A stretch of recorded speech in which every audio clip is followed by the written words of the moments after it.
Po.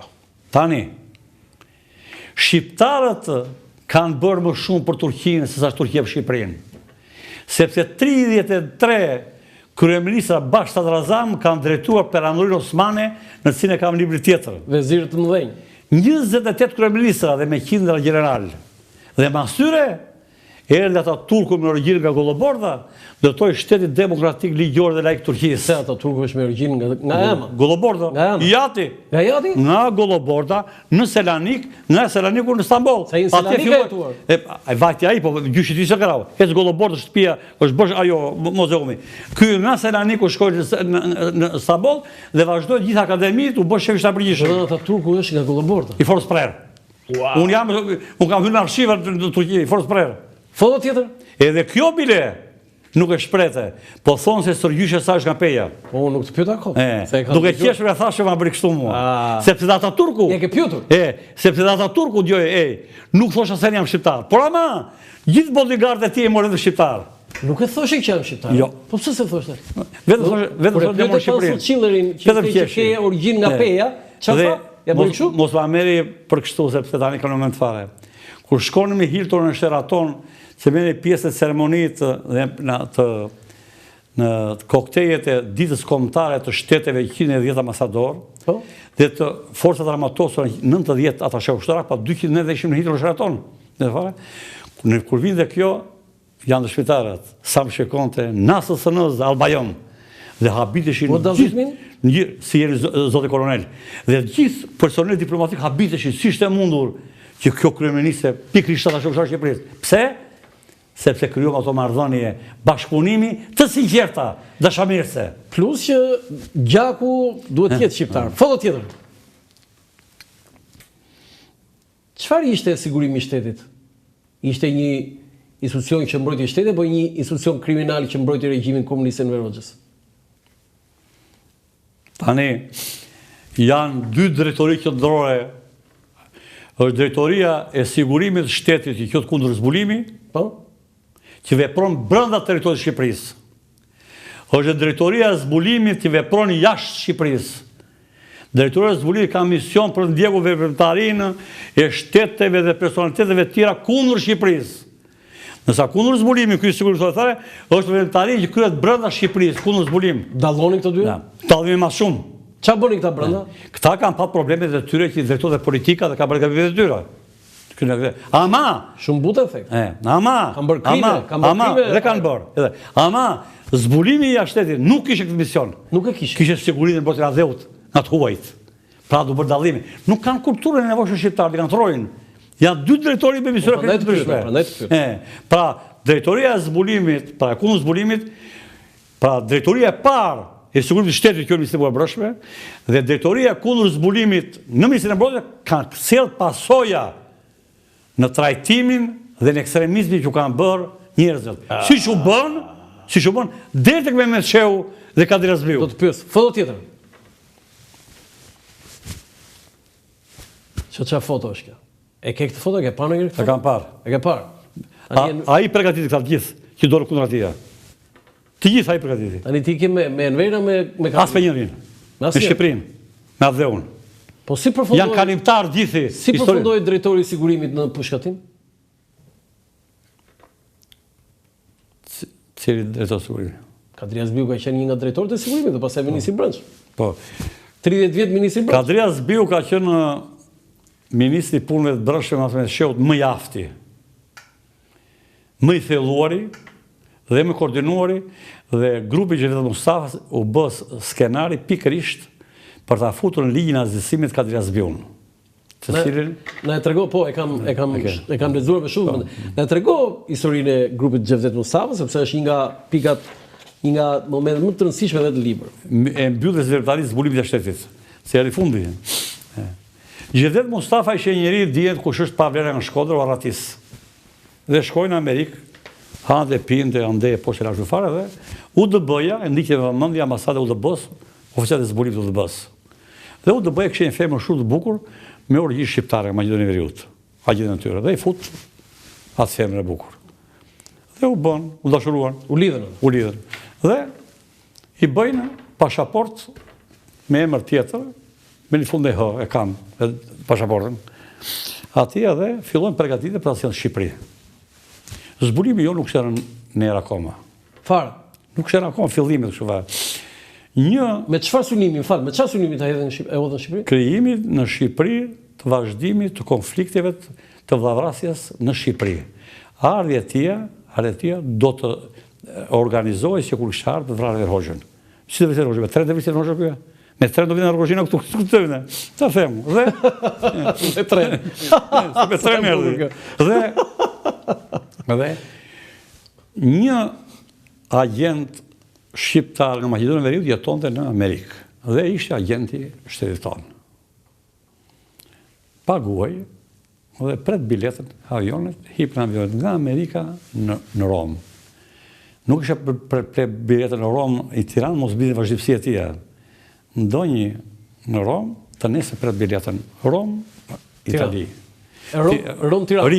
Rinës. Zbritin e Rinës, kështë telefonin ati do të komunikonte. E mori telefonin Britan Rinës. Drejtori zbulimit, të jashtëm, agenturor, me tjetërin, shko në Rinës, ishtë një dhome posaqëve të janë pritur. Ati u shkon dhe të seko para. Sigurimit, e shërbimit sekret? Zbulimit të jashtëm. Zbulimit të jashtëm, po. Sigurimit tjetër punë. Zbulimit tjetër punë. Dhe u thot, filani, ka këtë dashnore, është këj mision, do lëvizi nga Amerika, do shkoj në Australi. Nga Australia në Suedi, do këtë në Amerikë, pasaj plani të shkoj në Belgjik, dhe pasaj të vejnë Itali të vetë për të zbarku në Shqipëri. Ndonjë këtu, të nesme një prej biletën për në Bukuresht, mos vitë në ruajt e Karau, për të mu gjurëmët, i ku Bukuresht aji. Pra ndaj këto e mas jepen, që ti janë byllura. Këto janë kapura kështu. E pa, nuk jeme që... Dhe, hyri loj, drejtori zbulimit jashtëm. Dhe, ambasadë tonë që janë në gjendë brënda ambasadë, filluan veprimet, e ndoqen unisë zotëria me dashtoren e KGB-s, dhe në Bruxelles, fit trenet në Bruxelles. Ky hipi trenit për Itali, ajo këthy për në Amerikë. Italia kështë marrë udhëzimet, 2 kita sekretari pa, Furgjiu sekretari 2 zbulusatarën, i thashtë me emra unë. Heronjë, ndoqen këshim për gjithë levizit e tia, ku vajti mori armët, ku prositi anien për ta marrë fare, sa veta ishin, në cilë hotel do flinin, kur do nisëshin. Ku që drejton të operacionin? Operacionin, 2 sekretarë të zbulimit. Do në gjithka i raportonin Kadriut? Dale, pritë është. Dhe kjanë dhe ja me shifër, të projën dërgoni me ministrit, bam, komplementar. Jo, shemë ministrë mbrojtë e kuja. Ja të konë sajt. Dhe, mas i morë gjithë të dhëna, dhe a ju vendosë në hotel, grupë Gjezet Mustafa, Gjezet Mustafa vajtë e dhoma të tyre, hoqë telefonë, shkëput telefonatë, kështë mos komunikonin. Dhe shtyri ditë dhe njësës 3 ditë. Dhe një kosisht s'postojnë 90 km vëdhe zbarkimit, që kështë raportua këta. Ata i dërgojnë hekurani saj të përgjendë dhe ju sugjerojmë që të kërkohet shtetit italian të i blokoj në Itali, të mos i rëthvishë të vazhdojnë Shqipëri. Dhe i shkon Ramiz Ali, se kam të libertet të fara. Ramiz Alia, ishe skenari për Kadri Azbiu, si duka të fara, vëshënimin, letë zbarkojnë Shqipëri, ka që shkruar. Shqipëri Ramiz Alia? Shkruar, Mordiali, janë dokumentat, shkruar, dhe në arshiv, zvreshvi, dhe, qarë bëhen tani? Unisë në ta, raportonë në ta, u shumë marrë.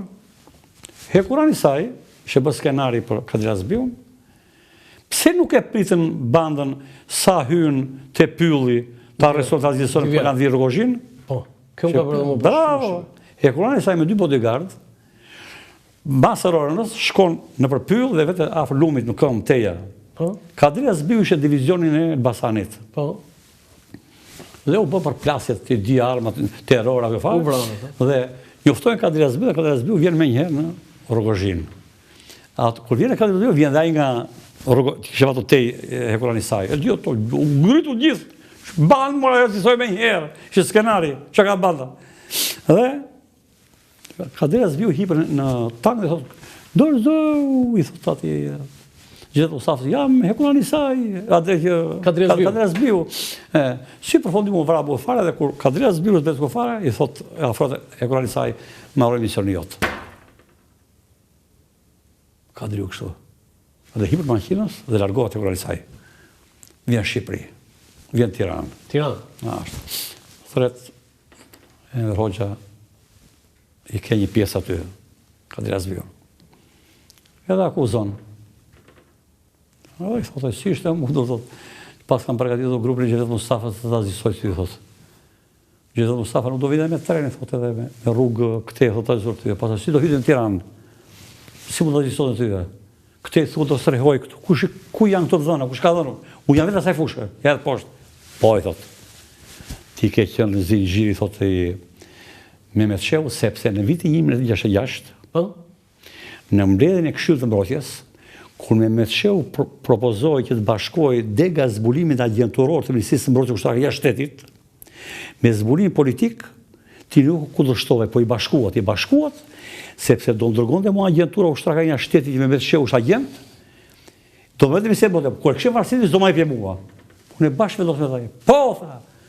Ky ka qenë qëllimi juaj, tha i bashkuat, tha, dy zbulimet në drejtë të përbashkët. Dhe vazhduan. Kur u bë gjyqi Hekullanisajt, pyetën Hekullanisajt e pranon vetë. Ishte një skenar i organizuar nga neve për azgjësimin e Kadri Azbiut. Ka gjyqi. Dhe i shkreti dhe tha partia ime më arreston. Çfarë do thoshte ai? Edhe u tregu trim. Pra tani, nëse do vazhdojnë pika as Mehmet Shehu, do të pyes për Mehmet Shehun. Po Kadri Azbiu vërtet janë ato që përfundoi me kafë të thyrë, me dhënë të thyrë? Çdo gjë mund të ketë ndodhur brenda. S'ke në informacion. Çdo gjë, jo, unë do marr shoh dokumente. Shkatuan. Ajo të burrat, unë dua familjen time, dua Shqipërinë, nuk e fare, vetëm në përkëmbur pranoj. 30 vjet ministri i Brendshëm, që si është shkatandis. E ke takuar vet? Është si mendoj unë.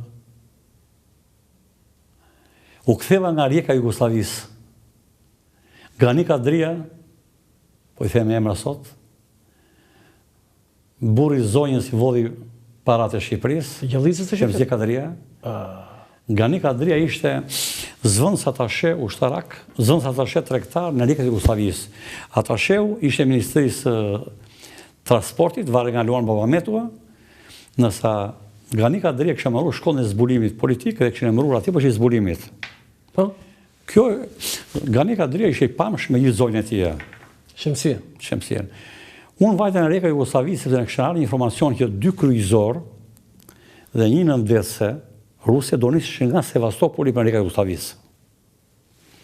Dhe dha urdhë Kadri Azbiu në thirrje dhe me një mjet të tregtisë tregtare u vajta në Rijeka Jugosllavisë me një tjetër. E realizoi misionin shumë herë ato anitët. Çdo gjë bën shkëlqyer. Dhe u ktheva në Shqipëri, natyrisht ki parasysh që dorëzova informacionin, u kishte dorë me shifër, gjithat kryesore. Pastaj dha informacionin, mas 2 ditësh merr telefon sekretari i ministrit shpinë, thotë mund të kërkon ministri. Dhe shkova, dërguar makinë po shkova atje, sa vajta unë në paradhomën e ministrit, drejtori kundër zbulimit të ushtrisë. Kadriu gjithmonë, ëh? Kadriu në zyrë, drejtori kundër zbulimit në paradhomë. Më pashu ka diçka. Hyra brenda unë, Kadri Azbiu rëni floktu dhe bënte cigaren kështu. I fola unë s'u fare. Ulun tha mua. Ja ti këtu zyre madhe këtu. Nuk fol tha mua. Edhe pse je një nga zbuluesit më të vlerësuar, është djeg të tjerët. Unë kisha ngritur shokët. Ke shkel shumë në sekretin shtetëror. Prandaj e pash më shumë edhe imbje. Masi dhe një pak i thash, unë kam një eksperiencë i thash shumë të gjatë dhe di mjaft mirë ruajtjen e sekretit shtetëror. Prandaj nuk qëndron. I lutem shumë më thoni kush shkel sekretin shtetëror dhe kush ka formuar. Ama ki parasysh tani ti që shokët mi parë dhe ishin arrestuar. Të tjerë që dënuar. Unë e prisja unë pash këtu vetë erdhi fundi, si shumë të tjerë. Edhe kështu, jone, purërisht pa aman edhe duke menduar shumë thellë. Ishin brapa familja, vëllezër, gjithë këto apo jo. Tha po tha. Ti je zbuluar, tha që je zbuluar ushtarak e shtetit. Nga veprimet që ke bërë ti. Pa punë, mani tek Gani Kadria. Gani Kadria më njëse distancë, ai zbuloi politiku, zbuloi ushtarak. Kur kaloi në Kosovë, ai ka qenë kamarie në turizëm në Kuks. Se futi ka marrë zbulit sigurim. Ati isha njën para, dhe pasaj distancë. Mendova mos ka dërgo kjo informacion linje tjera. Qartë, nuk jam dakord, thash, është shpifja. Po ti thosh ati shpifja. A i prapë vazhdojnë cigarën që bëndë vetë. Në të kohën pa mera telefonit, si e të zbulimit. Njës pa besë. Do njëherë dhe midis zbulimit ka patur. Erdi heshte madhe. Edhe unë, e pasi do, ke i thashe, ku e dhja unë që kështë filluar lufta në bërë politike me rrhoqë këtia. Mas rrëtëmime të shëllë, kështë filluar probleme këtia. Dhe i them unë, komandanti i përgjithshëm, unë po të vetë tani pret për njëherë. Me aftu të rëkëshim dokumentet specialeve. Jo, që komandant i përgjithshëm? Unë të dhja unë, unë të zëmë. Pa shoj, thava. I tha tia, ndroj ata, i tha. Pa ata që kështë spionuar për mua, i kësha mbështetës. O si, ndroj ata, tha. Ja bërë kështu. Unë i ka pa të fare dola, asa të jemi në pashim, asë dhe të në zbulimit, anë dhe emisit e brëshme. Takova njëri po skutim, kumë të qëndrorë, tha. Anë dhe kumë të qëndrorë. Kem karu probleme dha shumë ti. Vajta atje, më zorë dokumentin. Haxhi Kroi lartë. Sekretari. Me njëherë. Sa mërë shkushisha unë, pytur fare me. Vajta atje unë, priti shumë mirë. Enveri? Jo, Enveri që të ishë Haxhi Kroi. Nuk ishe fare Enveri, Haxhi Kroi. Vetëm Haxhiu, sekretari. Enveri ishe nuk ishe në zyrë. Edhe i them, ka marrë të komandantin. Si që të problem, ja shpegova kështu. Dori nga zyra dhe u këthuj ma zitin në të zyrë. Më tha mua, ju i një herojnë të heshtur. Heshtësia ju të vazhdojnë përkohësisht. Ke në njëri jashtë Tirane që të vetë, pra ishte të diskutuar arrestimi. Dina po jo, po kam. Dërguam, nuk po them vëndin, dhanë makinë dhe unika jashtë Tirana atë natë. Pa ditë familje më këndu dhe desha. Wow! Si jo, ishe gati arrestimi. Dhe, tha mua, dha telefonet tia. Do marrësh telefon dhe çdo mjesta. Mora telefon ditën e dytë, tha, ktheu në Tiranë, tha mua.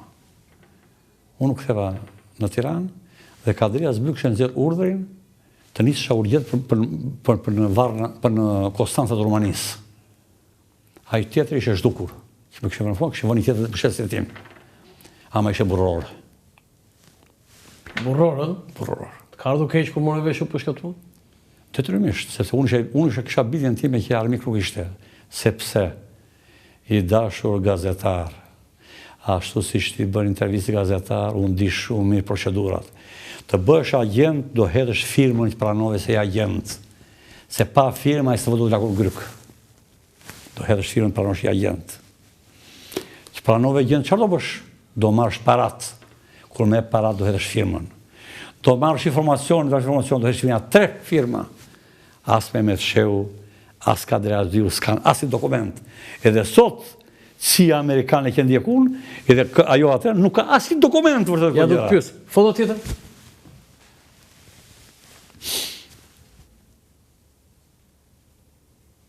Gaboj këj pari raport me të tjerët. Pse ban me atër? Pse gaboj? Ai ka vrarë? Unë e them më butë. Po pse thua më butë? Se nuk është fusha ime të emërtimit të tillë, jam fushën ime e jap të saktë, nësa aty rrimi më i kujdesshëm. Një përcaktim për të 3 këta sipas renditjes së atij pushteti, Enver Hoxha, Mehmet Çeu, Justin Kapa. Dhe filloj nga fundi. Patrioti yt? Jo, i Shqipërisë. S'merrem me krajina unë. E vlerëson? Shumë. A ishte diplomat. Unë kam lexuar... Ishte komunist dhe ai që instaloi pushteti i regjimit komunist. Tjetër punë, po ishe buta, nuk ishe agresiv ai. Kam lexuar dhe qenë ti ambasador në Beograd. Me shumë vlera. Ka vlera? Me shumë vlera. Çka ka bërë? Ai ki parasysh në çfarë pozicioni që Shqipëria me Jugosllavinë, Jugoslavia me Shqipërinë. Jo, çfarë arriti? Çfarë vlere? Çfarë arritje ai të bëj? Mbajtja e kulmeve domosdoshme nuk e nxiti Shqipërinë me gabim të rënda. Mehmet Çeu, se do flasim veçanti për Mehmetin. Gjigant ushtarak dhe ekonomik. Gjigant? Ai e ndërtoi ekonominë dhe mbrojtjen e Shqipërisë. Sepse ai ishte më i arsimur nga këta. Mbaruar shkollat ushtarake në Itali, mbaruar universitetin, ato akademinë në Rusi, shefi shtabit të përgjithshëm, ministri punë brendshme. Për të qenë konkret dhe të saktë, Harry Fulcin, akademinë Itali, dhe nuk e kishte marrë diplomën, e mori diplomën në akademinë ruse në Moskë me temën, duke mbrojtur temën lufta për çlimin e Tiranës, sepse duke bërë librin e kryeministrave e kam gjetur diplomën e tij. I vetmi që fliste anglisht. Të jemi të matur dhe të kujdesshëm me asnjë lloj ekstremizmi. Shumë mirë. Mehmet Shehu ka qenë figura më e rëndësishme atë sistemin e ndërtimit e shtetit për ekonominë dhe mbrojtjen e vendit. I kishte duar të luajë me gjak? Gjatë luftës nuk bën analizë, patjetër nuk e pat. Po pas luftës? Pas luftës i vriste e kishte gjykat e prokurorie. Ja, dhe ka eliminuar, se Ylli Bufi thot babain tim është vërtetuar me vendim gjykate që më ka vrarë me Mehmet. Atë ka vrarë ai polici ka ardhur me të se ka vrarë me shumë me pistolet. Ka vendosur gjykata ka vrarë polici. Ti jemi shumë kujdesshëm. Jo, ai nuk e shpjegon kështu, po e ka përcjell. Enver Hoxha? Kaloi ekstremin, sidomos në vitin 72, kaloi ekstremin dhe futi vllazërasin në byro politike. Shkatërimi i Shqipërisë. E shkatëroi Shqipërinë. Masha dhe dyshit. Foto tjetër. Tani, këtë foto besoj se ke parë ndonjëherë. Çfarë foto është? Mehmet Shehu, ai mbrapa shefi i shtabit, ai është Raman Parlaku andaj. Raman Parlaku fitoi gjyqi i dhurua 20 ditë burg. Petri Dume ai mbrapa. Heronj. Këtu është në Pashaliman në një nga ato inkursionet e vetëm me Mehmet Shehu i veshur kryeministër i veshur ushtarak. Në Sazan, më fal. Komandanti i flotës detare Abdimati, Petri Dume mbrapa dhe Raman Parlaku dhe Ziqiri Mero në 65. Po. Kishte shtet. Ishim në vërtet të fortë që ta mbronim Shqipërinë apo na glabronin kështu me një. Unë aty kam vënur përbërjen, organizimin, dislokimin dhe forcën ushtarake të Shqipërisë. Po? Ishte shteti në raport me sipërfaqen e popullsinë më i armatosur në rajon. Janë shifrat. Sepse fillimisht Bashkimi Sovjetik dhe pastaj Kina, Shqipërinë armatosën plotësisht. Janë të gjitha armatimet që kanë sjellur. Të gjitha armatimet. Regjimentin ajror në Rinas, Ne regjimentin kishim armë e municione për të bërë një vit luftë? Më shumë. Më shumë? Më shumë janë shifrat. 5 vjet. Wow. Edhe rezervë ushqimore 5 vjet. Edhe rezervë ushqimore 5 vjet. Nëse ato bazat ushtarake s'kan asgjë. Prit, ta them edhe se unë e dija një vit. Domethënë ju jeni duke thënë se unë besoj asaj që thoni ju se ju. A shikon sa milion fishe kanë qenë i pe shifra. Po, i lexova një tabelat, një nga 1 milion. Domethënë ne kishim armë dhe municione dhe rezerva ushqimore për 5 vjet. Për 5 vjet. Dhe kishim dhe kishim mbrojtje të gjithanshme, ajrore, toksore, detare. Kundër ajrore, të shkërqyer. Mos po e hynizon pak se? Jo, as pak. Se tani shqiptarë ishin edhe ata në vitet 60. Ata në vitet 60, po mbrojtja dhe siguria kombëtare ishte plan të parë me çdo gjë në Shqipëri. Dhe investimet të fush ishin kaq të mëdha, prandaj u ndërtuan gjithë ato bunkerë. Po them diçka. Po? Në vitin 1000, në tetor të vitit 1993 ishe në Akademinë e Politikës së Kombëtare dhe pyeta një profesor për teorinë e rrëshqitjes së Beqir-Ballukut. Po? Dhe pasaj e pash drejt për drejt një stërvitje të madhe në Izmir ku zhvilloi kjo teori. Ajo ka qenë teori e shkëlqyer asaj kohe. Shkëlqyer, ëh? Sepse në qoftë se agresori që të vjen përballë është shumë i fuqishëm në bombardime ajrore që shkrumon çdo gjë në Bregdet, po? Duhet të rrihesh Shkodrina, sepse ai ta zgjon përfundimisht dhe pastaj të kalosh prapë në Syria. Shumë e bukur kjo. Dhe unë ja bëra pyetje sot, dhe ai përgjigj nesër. Dhe shpjegoj ai kjo. Dhe pastaj një stërvitje të madhe që u bën në Izmir, pas kur vinin trupat komando detare, nga deti me anije, ishim gjithë ata shtruar Bregdet, dhe kur aviacioni bombardoi Bregdetin e Kodrat, po të themte, si mund të ngjelte ushtria Bregdet, dhe mas i bërë këtë bombardim të mas aviacioni, erdhën anije dhe bërë zbarkimin. Tani, kam 3 pyetje që janë konkrete që lidhen me ushtrinë tonë dhe faktin që Mehmet Shehu, se ka qenë dhe ministri i mbrojtjes, dhe faktin që Mehmet Shehu kishte edhe një background ushtarak. E para, si ishte historia e shkeljes së ujrave territoriale shqiptare nga anijet amerikane? Po, anijet amerikane me marrëveshje që kishin me Jugosllavinë, shkonin për të vizituar Splitin. Ne kishim ujë territorial distancë 15, kur bota kishte 12. Ky ishte konflikti midis Shqipërisë dhe Amerikës, ka që problem madh shumë. Dhe shteti jonë reagonte dhe çonte vitet 50 kjo? Disa vite vazhdimisht ka që kjo, ka 12 tani e kanë. Dhe shteti jonë reagonte dhe ata me radio anje komand, i thoshte ani stil shqiptar, mos ndërhyni, jemi brenda ligjit, jemi larg 12 që s'kupton apo jo. Dhe Shqipëria këtë ligj e ka ndryshuar në vitin 89, te vitet e kundërshtimeve të tjera. Pra ujërat territoriale se më thonë ndërkombëtar janë 12 kilometra, 12 milje, nuk janë 15. Ne kishim 15. E dyta, Shqipëria dërgoi një grup zbulueshës ushtarak në Vietnam gjatë luftës me SHBA në vitin 1966. Po, 12 oficerë. Ata përbëheshin nga 9 zbulues, 2 inxhinier, 1 kimist në drejtimin e Spiro Adhamit. Si u trajtuan këta persona? Ç'a ndodhi dhe si? Spiro Adhami ishte zv drejtori zbulimit ushtarak dhe shefi i dek zbulimit me trupa. Dhe në marrëveshje me Vietnamin dhe shumë vende të tjera, shkuan dhe ndoqën drejt për drejt luftimet që bëheshin në fronte. Dhe ajo eksperiencë që u bë atje kaloi komplet e botuar dhe u fyri dhe në programet ushtarake të Shqipërisë. Po ç'ishte kjo çmenduri që çuan oficerët tanë atje? Po, ajo ishte lufta e tretë kundër Amerikës. Mënyra se bëhet ata do të mësonin si bëhej agresioni, çfarë në përdorëshin, cila ishte taktika, cila ishte strategjia, komplet dhe ata i morën dhe Spiro Adhami, nga zëvendësdrejtor, kaloi komandant e akademisë dhe është hartuesi kryesor i rregulloreve të luftimit dhe me vendim të këshillit të ministrave është i pari profesor doktor ushtarak, edhe me vesheu. Nuk u ndodhi asgjë ushtarakëve shqiptarë që luftuan? Plagosën 2 veta. U plagosën 2 veta? Plagosën po shpëtuan. Shpëtuan. Më kujtohet, unë kur isha në shkollën Skënderbej, në vit të parë, 82-shin, 82-83 diçka e tillë, vini një grup ushtarakësh nga Vietnami dhe na dhuroi neve aty në shkollë një cop avioni amerikan që e kishin udhëzuar ata. Po, ekspoze.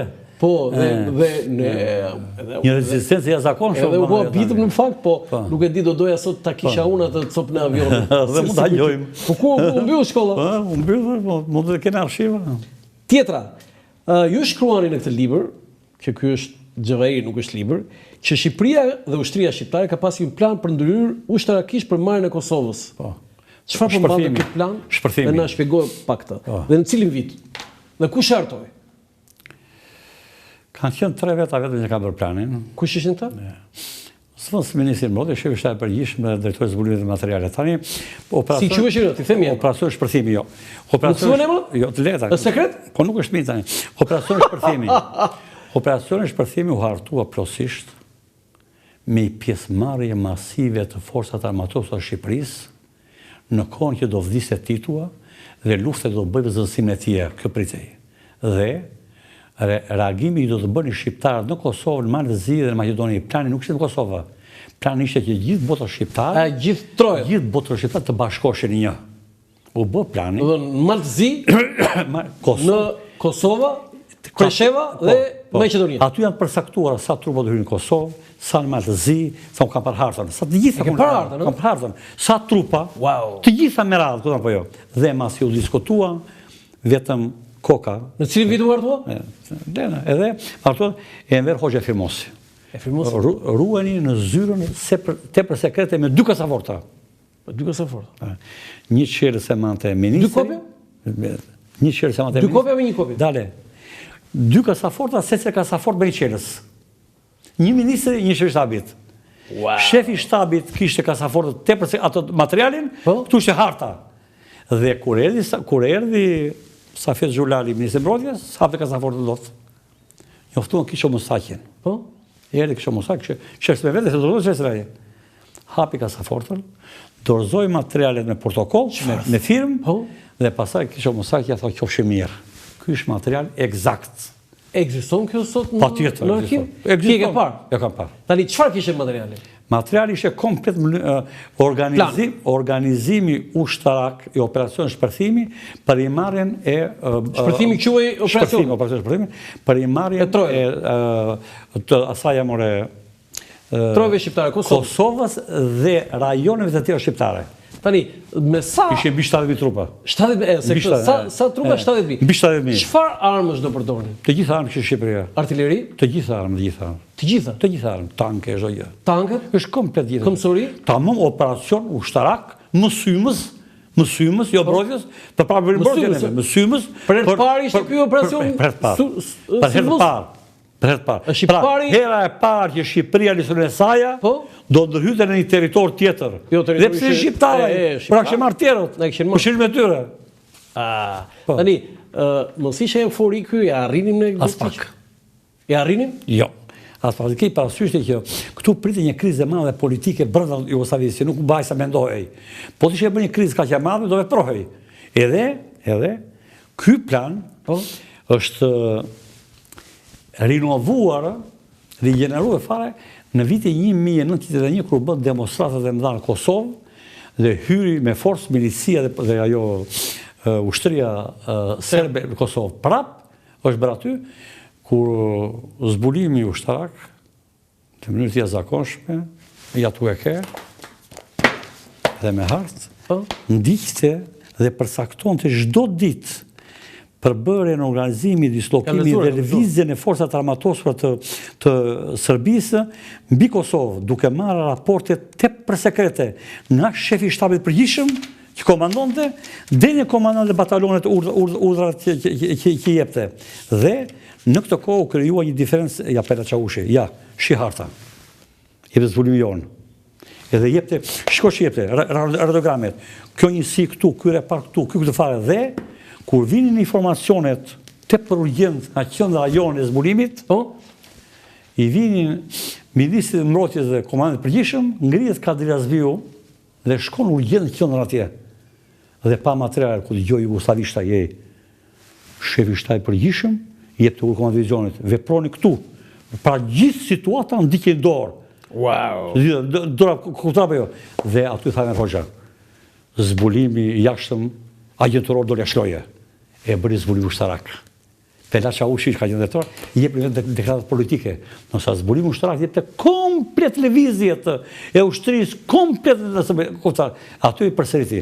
Erdhi koha prapa të përsëriti operacioni shpërthimi. Tani kam një pyetje, a e morën vesh shërbimet sekrete jugoslave, serbe që Shqipëria kishte hartuar këtë plan? Jo. Se morën kur? Masi dolëm që publikuam neve. Nuk e mori vesh ndonjëherë. Jo, ka qenë tepër sekret. Ti beson që ne po ta sulmonim Jugosllavinë ne do ta realizonim? Do të bëj gjak derdhje e madhe, përplasje e madhe. Varet dhe çka qëndrimi do marrë në shtetet e tjera. Nuk ishte gjë lehtë.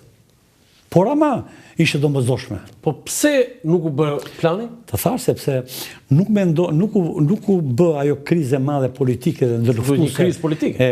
Midis tyre në Tito vdiq në 80 mos e bëj? Këto ishin shkaqet që u shmang. Po kur vdiq Tito, pse su sulmova se? Po pritje që ata që kërkonin të merrin në pushtetin, të kishin konflikte të midis tyre dhe populli shqiptar të ngrihen në këmbë të kërkonte drejtia. Po u ngrit shumë pak, vetëm Kosova. Këto tjerat jo. Po mirë në Kosovë. Pasta ki parasysh sepse vinin informacionet e qendrës së shtetit të huaj kush do të për këtë luftë. Foto tjetër? Pyetje Amerika, pyetje kjo. Tani këtu ketë sa heronjë të eshtur që në fakt nuk ishin të zbulimit, ta ishin... Janë të kundër zbulimit, sa. Fëkërë brati Jorgo, Zia Kambo, janë të gjithë të ushtërisë. Kam i pyetje unë. E di unë, kjo... Nuk një luqë nga kuqë. Së pëlqen shumë. Tani, kush është heroi? Ky kufitari dhe oficeri që mbronte kufit gjatë regjimit komunist, apo diversanti që syllonte të futej brenda kufit shqiptar dhe të rrëzonte regjimin komunist. Si do ta shkojmë historinë? Ushtari dhe oficeri kufirit ka për detyrë të mbrojë kufirin, sovranitetin dhe tërësinë territoriale të Shqipërisë, pavarësisht se çka ka brenda politikës e vendit. Ai ka mision të mbrojë shtetin shqiptar, sovranitetin e tij. Edhe kur ai regjimi ishte gjakatar dhe komunist, ai ishte tjetër politik që takon të zgjidhet në rrugë demokratike me zgjedhje me gjitha tjera. Nuk zgjidhet duke përdorur kriminalët të hyrë brenda vendit. Pa ata janë herojë të vërtetë të Shqipërisë. Foto tjetër?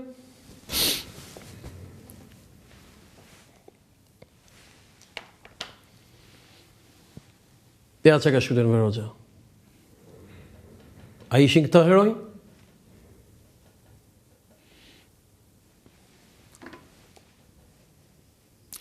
Thonja lartë është e shkëlqyer. Ato meritojnë herojnë të vdekur ose herojnë të heshtur që këto qeveri ka hedhur rrugë. Foto tjetër?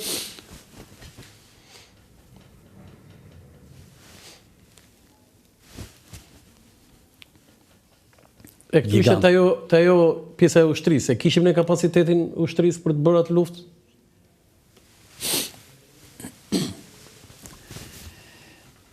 Përse gjatë asaj periudhe që ekzistonte shteti centralizuar dhe raporti midis institucioneve nuk u vodh, nuk u shkatrua dhe nuk u doq asnjë repart, asnjë depo dhe asnjë tjetër, por në 97-ën u shkatrua ushtria, u vranë 3.800 veta dhe u vodhën me miliarda armë të vend. Edhe atë përgjigjen. Pse u ndodh?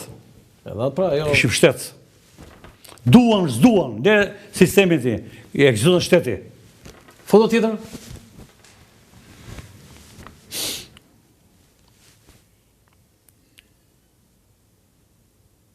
Dhe mbas sa dhe një foto tjetër, se është e lidhur me atë foton që kim filmin e sqaruan, po kam një foto tjetër. Kim filmi ka qenë agent shumë i fuqishëm, ka marrë shumë para. Ka marrë shumë para. Shpaguar në jashtëzakonshëm. Tani, George Tenet, që ishte nga Himara. Po. Ka qenë drejtësias. Dhe në libër shkruan që nga një vend në Shqipërinë e Jugut. Po. Jugu është Himara. I besoni ju asaj që ka thënë Berisha që ky ka gënjur presidentin edhe për Shqipërinë? Për çfarë ka gënjur konkretisht? Po për ngjarjet e 97-s. Ka gishtësia në ngjarjet e 97-s?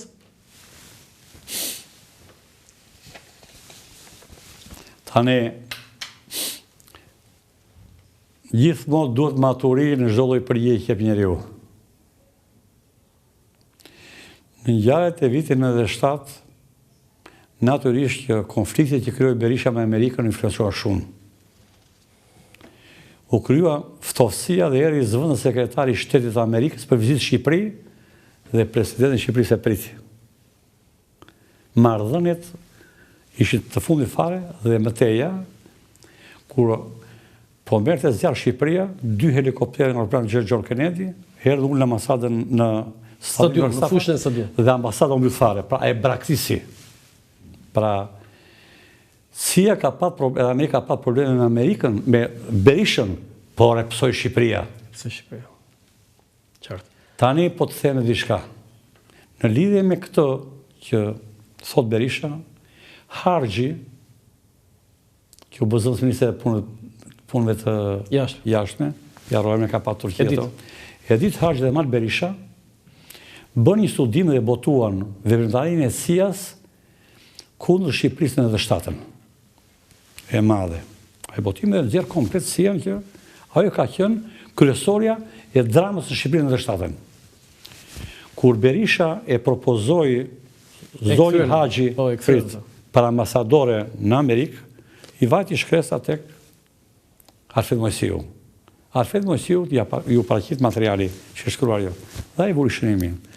Edhe po ta dekretoj se pranon Amerika. Edhe po ta dekretoj unë se pranon Amerika. Çfarë bëj? Po aty ka kozata. Dhe ti e kupton edhe ti që janë ngjarjet. Tani dua një gjë shkruaj se jemi në fund se kemi kaluar çdo limit në fakt për gjyqin e Hagës për atë që po ndodh me krerët e UÇK-s atje. Gjyqi i Hagës duhet të zhvillohet kundër intrusit të Serbisë, aktualisht Vučići, i cili ka qenë në zinxhirin e komandimit të Miloševićit për shkatërimin e Kosovës dhe vdekjen e opozicionit të Kosovës. Vučići ka qenë ministri i propagandës zyrtar dhe sot është president dhe vazhdon rrugën që ka lënë Milošević. Ai ka vënë gjyqin e Hagës. Në raport me këta, më vjen shumë keq se edhe unë kam pjesën time për luftën shqiptare të Kosovës që është botuar, që nga Turqia bllokuan flotën ruse, hapën korridorin ajror, ndërtuam 4 qendra të mëdha të pritjes në Edirne në Shkupin e fare, po Thaçi ka boj shumë rëndë në skenarin e tij për shkëndrimin e territoreve të Kosovës me atë. Dhe ishte një shtytje e madhe që dhe ai të shkojë në Burg.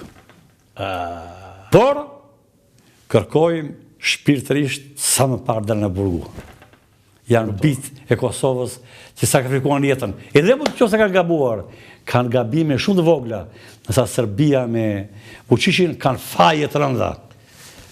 Zoti Limaj, intervista më e gjatë që ka marrë si gazetar në karrierën time. Të falenderoj shumë, ishte shumë interesante dhe nuk e tepëroj të them që Shqipëria ka një hero që quhet të heshtur, që quhet Airo Limaj. Unë jam biri i Shqipërisë që juve, ke bërë detyrën. Prandaj jeni hero i jeshtur. Të nderuar teleshikues, ky është emisioni për sot nga Ura Lanqafoku, mirupafshim.